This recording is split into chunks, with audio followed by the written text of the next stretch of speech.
Hey everybody, in this video I'm going to explain a new feature that I added to my game engine recently, which is the ability to export animated GIFs straight from the game itself.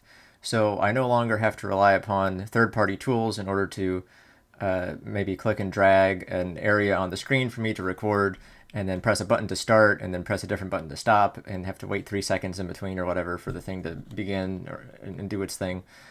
It's all very streamlined now, and I want to show how it works, and so that you can implement this in your game engine as well, if you want to. Really, it's not at all like tied to my specific game engine. The algorithms and ideas you can implement in your own way. It could even work with Unity or Unreal or something like that if you know how to translate the code. So first I'm going to show how it works, and then, well, first I'll show a demonstration of it working, and then I will go into the code and how it works. So let's run the game. And as always, this is a work in progress. Things are changing. It doesn't resemble the final product. But basically, all I have to do is press a button on my keyboard now. And I'll press it, and I'll run, and I'll jump. You can see it's actually kind of lagging, so I need to fix that.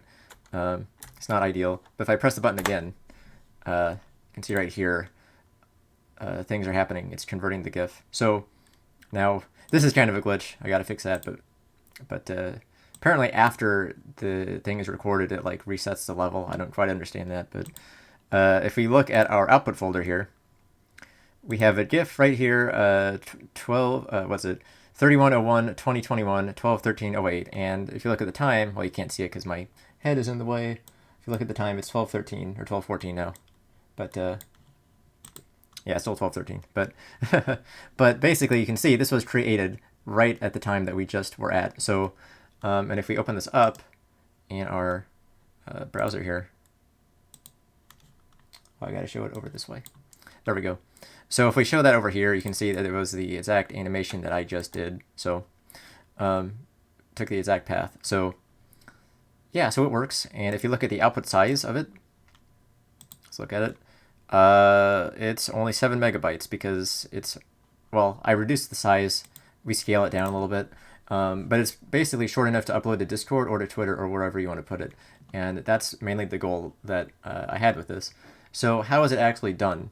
It's actually really straightforward.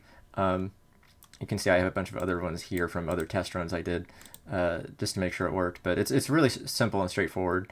What we have here is in the game's update loop, I have a bunch of keys I can press. And in developer mode, I'm enabling that when I press the number 9 on the keyboard, it's going to either start recording a GIF or end recording a GIF, depending on whether or not we are currently saving one. So when we start recording, we pass in the folder for the frames to be generated at. And the frames is basically just all of our individual pictures, because what it's doing, if we look at the function here, well, this just starts it up. It sets the frame number to 0. It also determines our folder path, and ending it, we'll get to that in a second. The actual process of saving it is down here, and you can see that it does kind of lag, but we'll get to that at the end. What happens here is we call this every single frame, and what happens every single frame is that we save a screenshot. So, insert your code for saving a screenshot here. Depending on your game engine, you'll want to do that, and the way that I do it is basically, this is just SDL. We're using SDL here to create a surface, and then we got to invert the surface vertically because it turns out upside down if you do it that way. So you have to flip it upside down, and then we just save it as either a PNG or a BMP. I tend to save as I tend to save screenshots as PNG so that they're easily uploadable to places, because people prefer those. Oops. But I think for the GIF, we chose BMPs. I don't think it really matters. I chose BMP because the file size is slightly smaller, but it doesn't really matter since these are all temporary files anyway. So we're exporting the images to a bunch of BMP files, and this just generates the file numbers correctly. So you have like frame 000, 001, 002, and then up to 0010, 0011, or 010, 011, and then all the way up to 999. So it just increments that every frame. So at most you can only record for 99 frames, if I wanted to go for 1,000, I would just add one more little line here that deals with adding another 0 to that.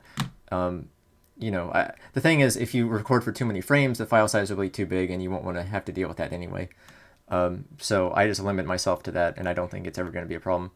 Now, if we, again, if we look at where this is being called, just to be really clear about this, it's only called in the update loop after we've done everything.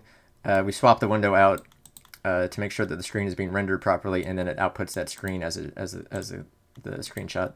So let's just run this, and I'll show you what's happening whenever I press this button here to start recording. So if I do this, and then I bring this up, you can see all of these frames are being recorded right here. And then whenever I press that button again to stop it, you have to time it right because she keeps dying. So if we do this, load the level editor and then stop it, there we go. Okay, so now here we are. Yeah, okay, so there we go.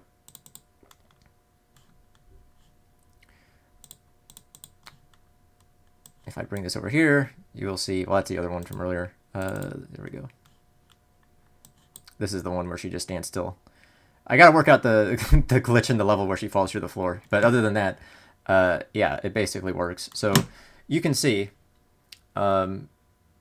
basically how this sort of thing is structured. Now, there is one really important element to this, though, because we're going from all of these images to an animated GIF. And the thing that bridges those things together is Ffmpeg.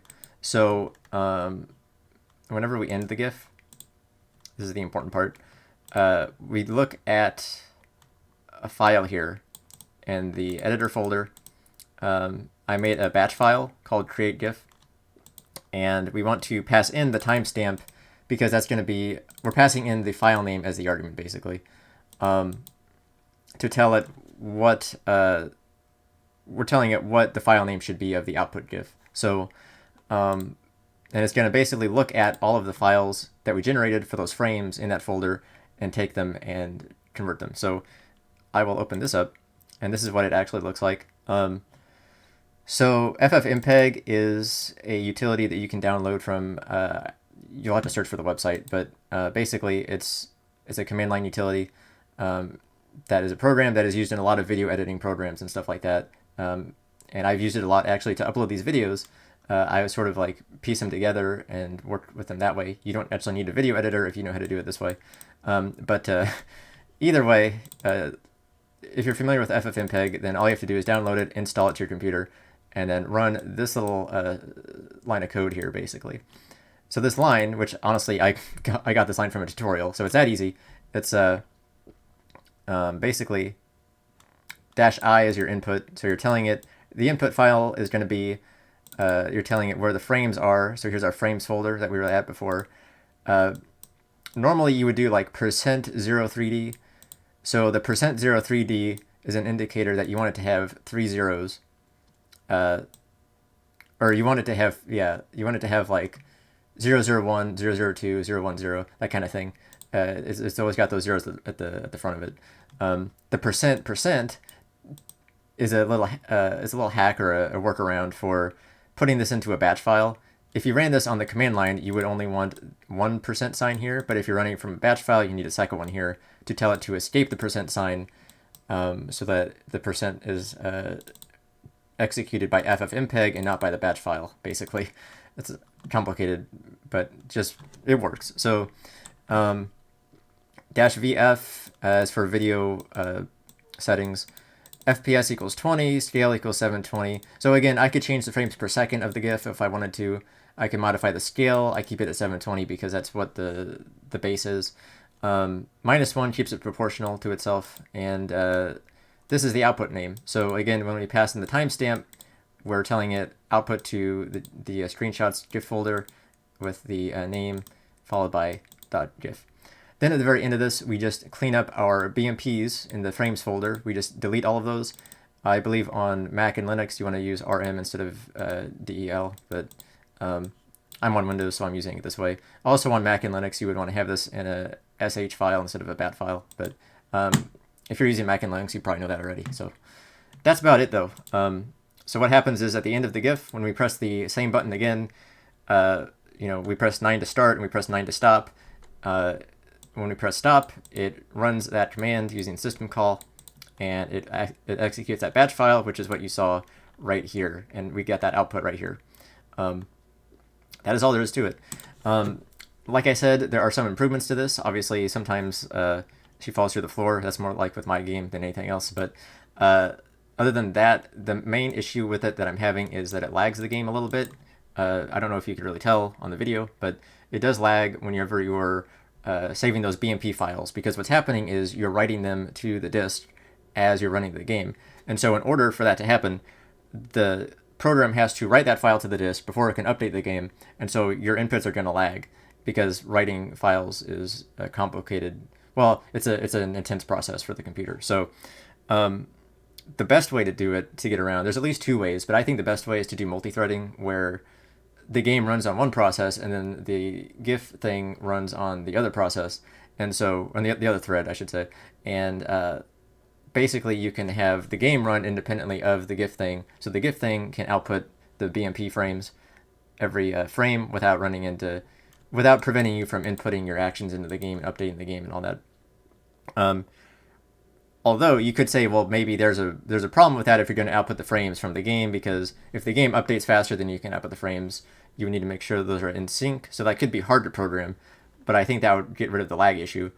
The other way around it is to just store all of the BMP frames in memory, and then when you call end, you just output them all at the same time, which is going to not lag during the whole process, but it'll consume more memory, and then it will lag a ton at the end as it writes all of the files to disk and then runs the batch file on them all.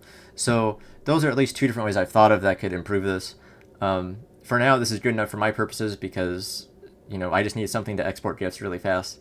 So I will in all likelihood, I will fix the lag eventually at some point. But I'm really satisfied with how this worked out, because it is extremely simple. I just press a button to start and a button to stop, and it automatically creates a GIF for me that I can post on social media.